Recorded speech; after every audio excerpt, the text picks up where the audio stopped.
With the pandemic that came upon us, the rise of video conferencing tools like Microsoft Teams and Zoom has led to more aspects of the sales conversation to occur virtually. And what began as a crisis reaction has evolved into the new normal. But how normal is the new normal? We're talking about how the strong shift from in-person to virtual selling has transformed B2B sales experience.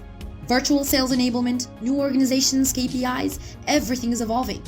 In the Virtual Selling Podcast, we address these issues in depth twice a week with the experts and leaders of these transformations, heads of sales, sales ops, and sales enablement of the most innovative companies in the field. This podcast is sponsored by SalesDeck.io, the new SaaS platform to make your customer meetings more engaging and better prepared. Find out how you can shorten sales cycles, convert more leads, and increase customer engagement. Virtual selling is here to stay, and so is SalesDeck.io. Hi, everybody. I'm really happy to receive Chuck Marcouiller, VP of Revenue Enablement at FreightWaves. How are you doing, Chuck? I'm doing wonderful. Thank you for having me on today. It's a real pleasure. And could you first introduce us, FreightWaves? Sure, absolutely. So, as he shared, I am Chuck Marcouiller. I'm the VP of Revenue Enablement at FreightWaves. FreightWaves is a supply logistics company that has two sides.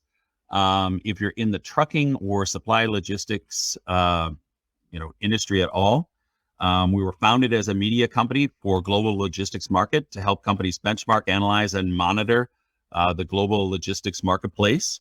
And interesting enough, as part of that, it required us to gather a lot of data on what was happening real time in the supply chain, so we could report on it in a meaningful way. As you know, when you watch TV, you want to see what's happening real time, what's going there. And so because of that, Gabriel, we all of a sudden started to gather a lot of data, what's happening out there, what's happening with where is the freight, where is it going to, what's happening and what's going on with the economy and what are shippers. And so all of a sudden we had a lot of this data, and our founder realized, let's take our data analyst, let's put it together and wrap some technology around it. And then our software as a service side really became born. And that was our second division, Sonar. And now we're the only provider of real-time supply logistics data to the marketplace, to shippers, carriers, and brokers as to what's happening real time on the logistics supply chain. Okay. And you are kind of Bloomberg of freight and logistics. Yep. So if it's moving in North America, we can tell you what's happening out there in real time and give you a software that can use if you're a shipper or a carrier in order to be able to model that. Great. We'll focus on your title, which is Revenue Enablement. What is the difference between Revenue Enablement and Sales Enablement? Okay, really interesting.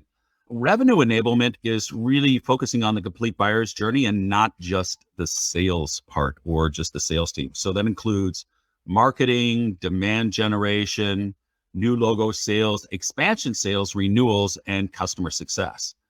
Whereas when I think of sales enablement, when I started doing that, it was just really focused on the new logo or sales team. And so enablement, whether it's revenue enablement or sales enablement, is really the same thing in that we exist to improve the efficiency and effectiveness of the revenue team through training, technology, and analytics, and coaching as well. It's how do we take that revenue team or sales team to the next level? Great. Just for the audience to know, we will record two podcasts with Chuck.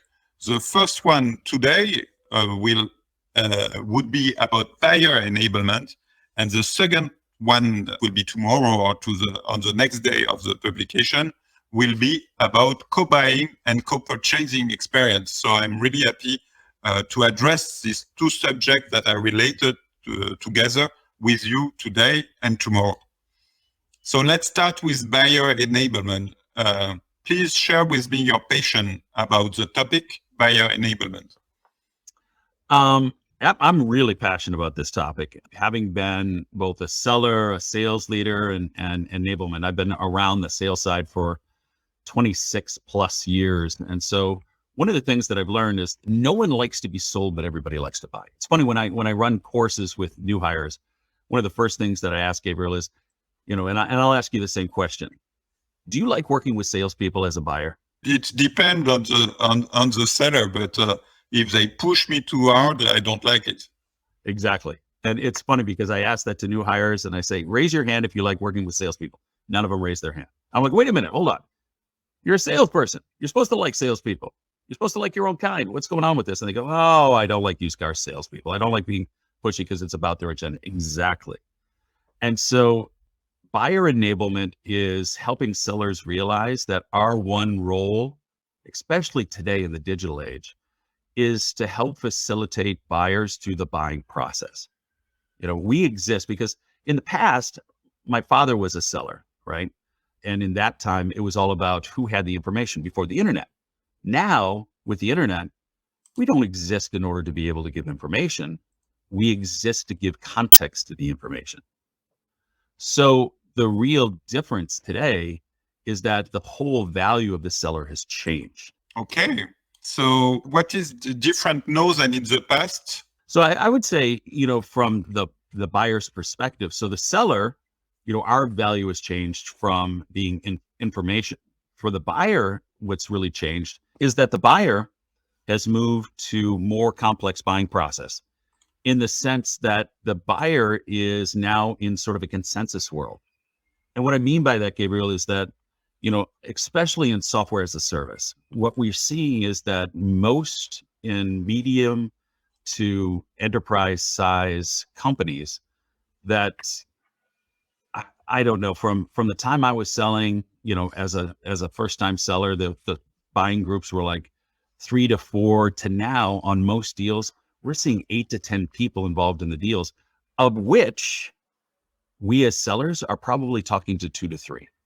Yeah. Meaning that the decision process has more fingers in it, and there has to be a consensus inside the organization. Oftentimes we see that no decision is the most common decision in business to business sales processes. And the reason for that is more often than not, they choose not to choose because the company itself has not really even defined what the problem is. They don't even recognize or agree amongst themselves that, hey, we've got an issue worthy enough of taking resources from marketing or selling or engineering or something else to invest in the problem of one specific group. So the first thing that we've got to recognize and shift our focus on is really that consensus selling, or helping our buyers form that consensus first before we really go pitching a product. Because a product value is defined by the receiver, not the giver. If they see no value in solving the problem or agree that there is a problem we're solving, it does not matter what our product is or the bells and whistles and the features of functionality or support or how easy our implementation is. They don't need it. And you told me when we prepared the interview about the 3C that are necessary to succeed in building this consensus. Yeah, there's 3 C's that whenever I work with sellers these days, that I really focus my programs around. And that's, and this is sort of unique. It's consensus, clarity, and competence.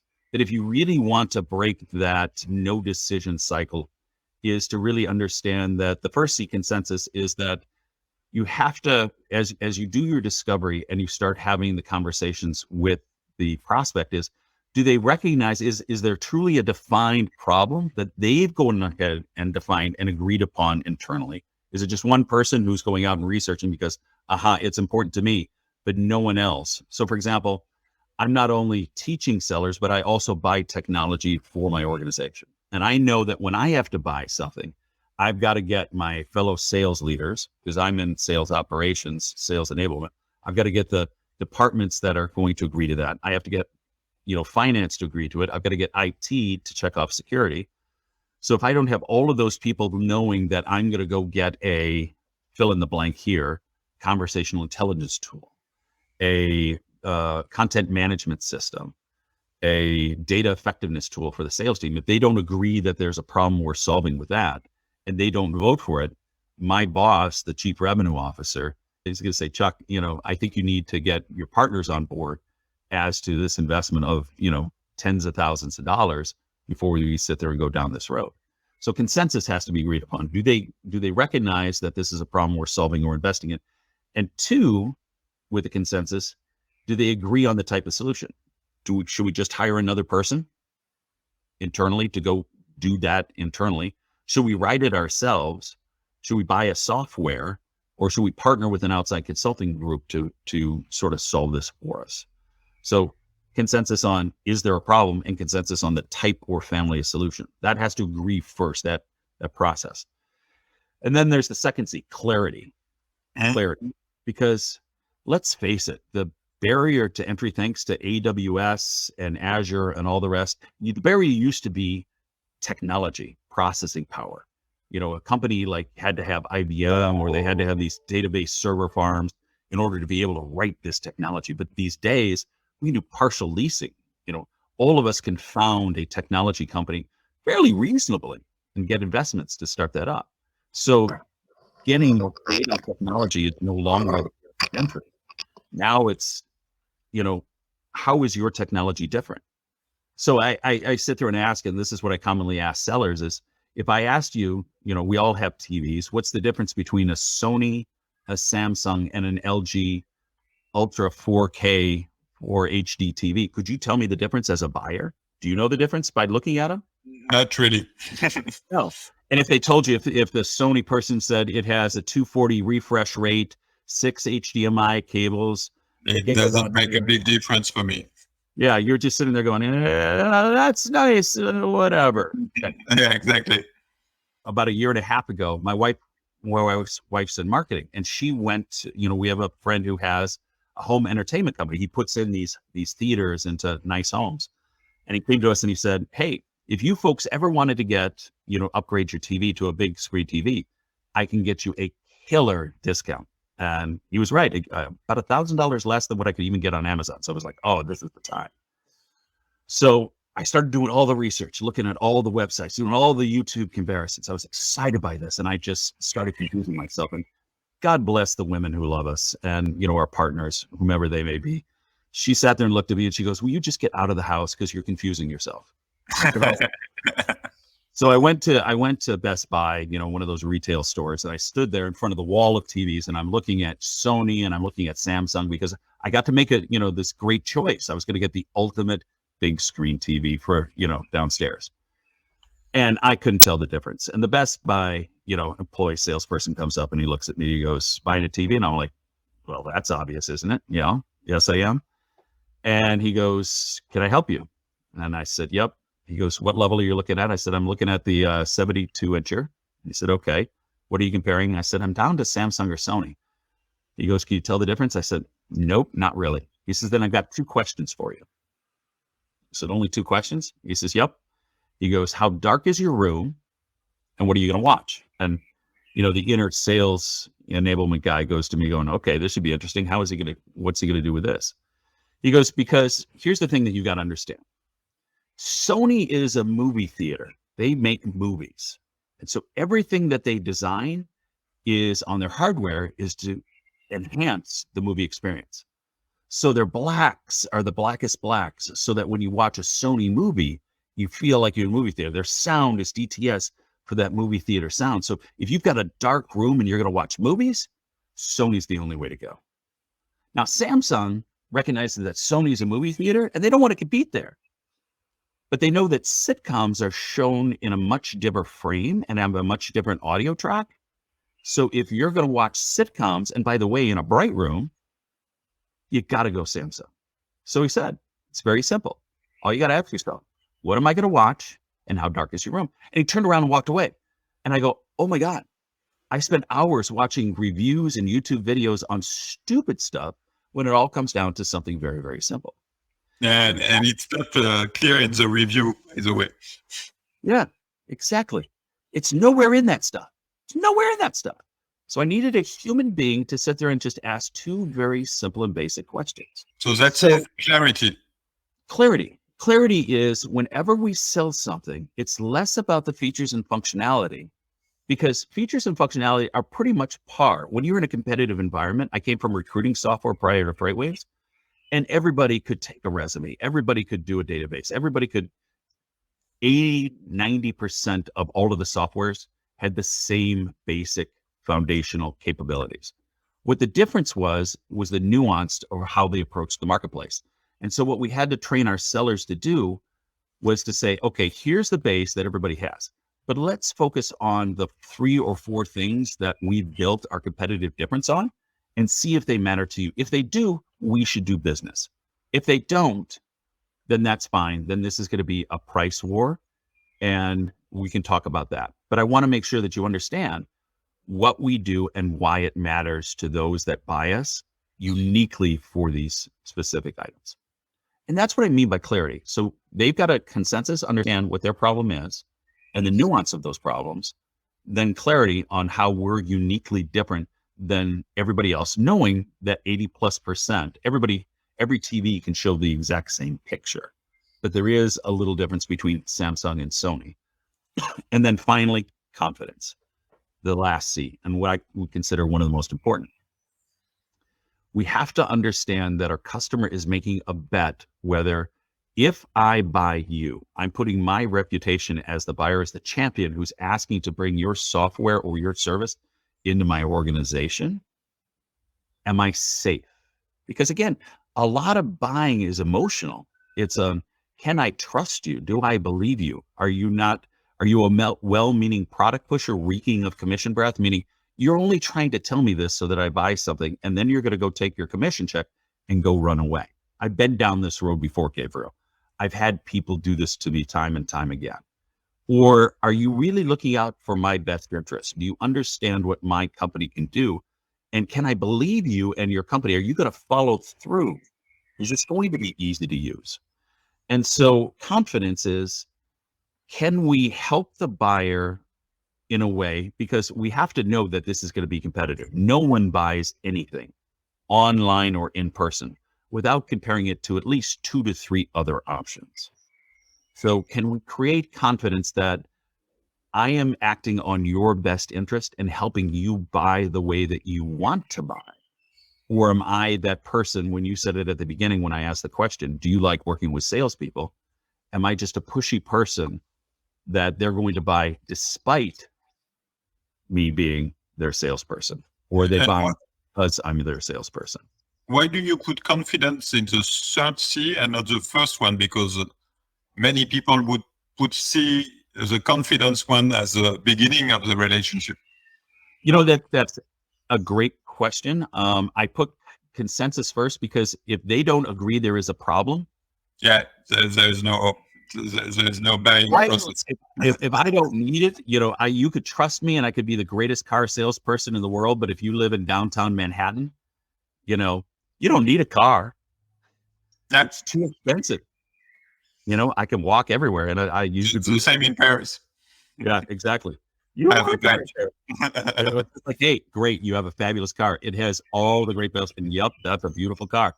Are you gonna buy it? Nope. Why? But I could give it to you for a great price. Nope. So okay. And how do you build this 3C? Well, the key for building consensus is you have to start off with great discovery. You have to start off the relationship and understand where the person is through their natural buying process. Are they in the awareness, selection, or education process? When I say awareness is, do they feel a discomfort yet? Have they defined the problem yet? Or are they really in the selection process? Meaning I'm trying to find somebody. And so consensus is it and asking great questions to realize, have they identified their team? Because there's always a team. Because if they haven't, then that should be clue number 1, go get your team and I'll help you. And do you understand and have you defined the problem in a way that makes sense across your team? And great sellers know the words and get to hear what happens along that process to ensure that there's success. And then it's listening. It's listening and responding and not pushing, but knowing the steps that have to go along the way to make sure that all of the steps are covered. A great seller once told me, and Gabriel, you probably learned this, you're going to go through all steps of the sales process, whether you do it before the sale or after the sale, but you will go through all steps of the sales process. No, I didn't know it, but it's true. Yep. Think back to all of your sales. Yeah, it's true. And how do you build clarity? Well, it's really about your positioning, and you made the example of Sony and LG before, so that you have to be clear on what is the difference. Yes, and you have to know your difference in relation to the competitors that your buyer is evaluating. And so we as professional salespeople have to be able to pivot our messages according to the circumstances of how our buyer is buying. So if I'm buying against a large ERP, there's one way. If I'm buying against a direct competitor, another way.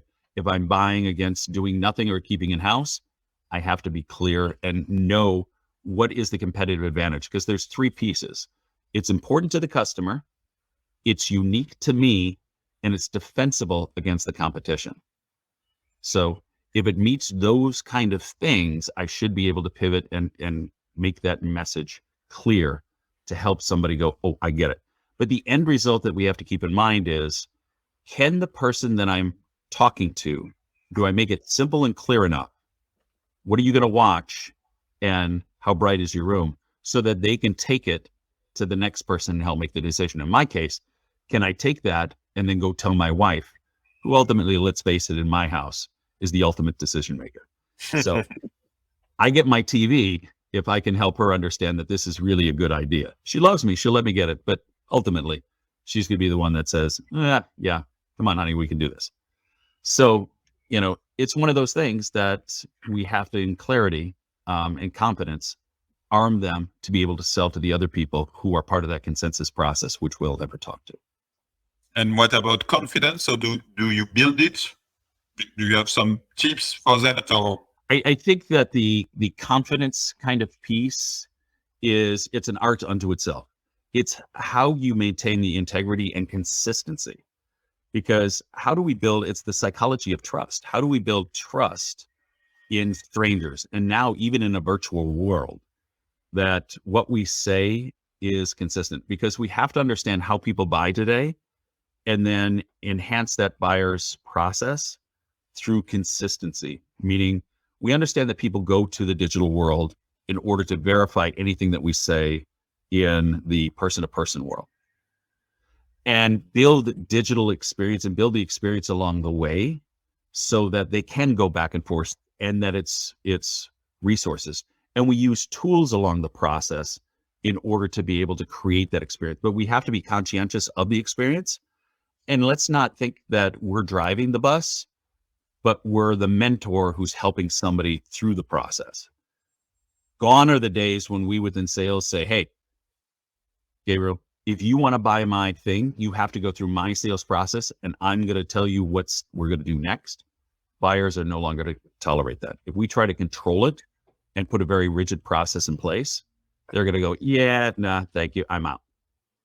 So we have to listen, respond, but create a process that is logical, but fuels their needs and understands their needs as a buyer, and gives them the right items at the right thing in order to accomplish what they need to do, what we know is a good sound buying process. And that builds trust. But it goes back to the fundamentals. Are we listening and responding? You'd be shocked how often sellers, even at the enterprise level, forget to listen and actually respond. True. I agree with you. And so if we have to sum up, what is buyer enablement? Buyer enablement, I would say, is very simple. It's teaching your sales team to understand how people buy, and then arming them with the process, skills, and tools to create the best buying experience possible for the product you're trying to sell. Great. That's a great definition. Do you want to complete something on this episode? Or we don't? Thank you for the opportunity to share sort of my 3 C's. This is sort of the drum that I'm beating with I'm passionate about this. And I think that if we pay attention and shift our sales mentality and sales teams, I've seen more and more when salespeople get it and we start thinking about these things, we create better experiences and we become more successful in what we're trying to do as we go to market. Great. In the next episode, we will follow our discussion with Chuck on co-buying and co-purchasing, which are the tactics to put in place in order to succeed in buyer enablement. This episode of the Virtual Selling Podcast is over. Thanks for sticking around. Join us twice a week for a new episode with new stories and challenge of giants in the field. If you enjoyed today's episode, we are always listening for your feedback. Share the show and subscribe on your favorite podcast platform so you don't miss any episode. This episode was brought to you by SalesDeck.io, the virtual selling platform that increases your sales team efficiency and sales readiness, enable remote management, and advance sales operational excellence. Book your SalesDeck.io demo today to discover how you can close more deals with engaging and better prep customer meetings. Thanks a lot, Chuck. It was a pleasure.